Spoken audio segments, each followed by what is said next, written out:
Hello there, the story ninjas in the house. Boys and girls, listening ninjas, and all the big people around.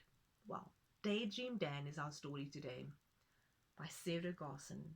And wow, extraordinary things happen to Dan, but no one believes him. Let's see. Do you know a little bit about Dan? Dan is a dreamer. Any dreamers out there? I can include myself in that one too. Nothing wrong with dreaming, not at all. Let's find out. Dan Moon was a bit of a dreamer, just like me and my little G. Stop daydreaming, Dan, said all the grown-ups. I'm not daydreaming, said Dan. Oh my goodness, Dan Moon staring out at the moon. When Mom wants to get going and moving with something, does it often happen to you? Happens to me from time to time. At school, his teacher, Mrs. Plum, called him Daydream Dan. Pay attention, Dan, she would say. But I'm not daydreaming, Dan would reply. Then one day, something rather extraordinary happened. Oh my, does this look like your classroom? Or like a classroom that you could have ever been in?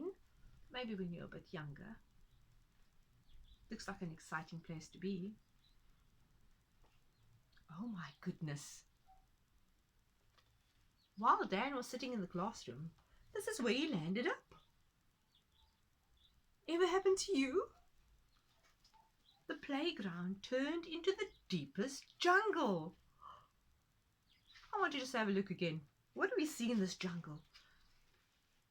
Bats and snakes and frogs and, oh my word, flowers and plants of all sorts.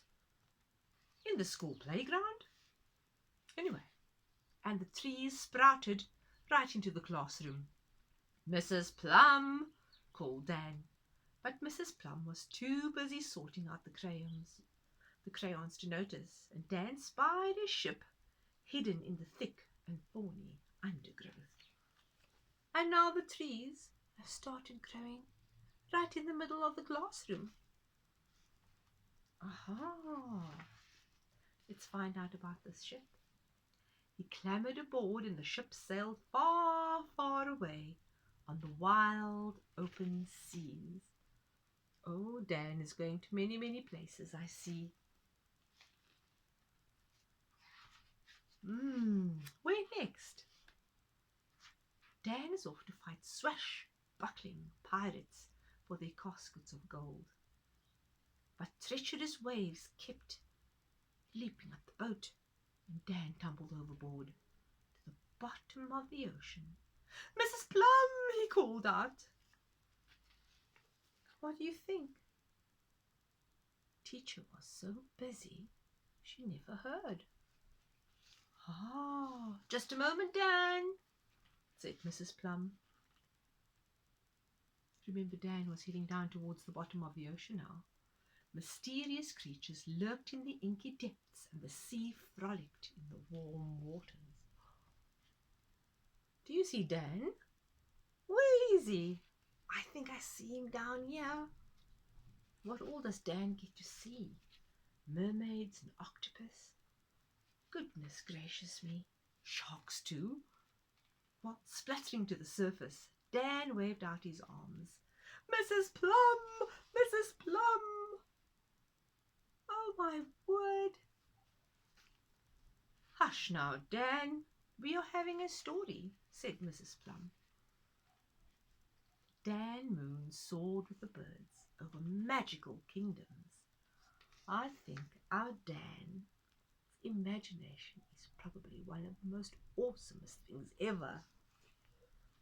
Soaring above the roofs of all these magical places. Mrs. Blah, he called out, but his voice was whisked away by the wind. Did you say something, Dan? Asked Mrs. Plum. Where do you think Dan could be next? My heavens, flamingos. and nests with eggs, and where could he be? The kingdom was filled with ferocious beasts which snarled and roared and gnashed their teeth. Let's have a look. It seems like Dan is being amazed by all that he can imagine. Mrs. Plum, called Dan. But Mrs. Plum was far too busy. She wasn't listening when Dan whispered. You need to see that one again. Oh my goodness, do you think Dan is warning Mrs. Plum? I think so too. I would also want to shout, let's help him. Mrs. Plum! Do you think she can hear? But I'm not daydreaming, said Dan. Oh my heavens, Mrs. Plum, beware. It seems like everything that Dan had daydreamed was running around in the class. Was that our last picture? Let's have a look again. And I'm just wondering, does this ever happen to any one of us? Where our daydreams seem to be more real than the real? Well, to all our daydreamers out there, I would say, let's not stop daydreaming, because our imaginations may allow us to come up with the greatest new invention ever. So to daydreamers, time travelers, hold on to those dreams, and we'll see you again next time.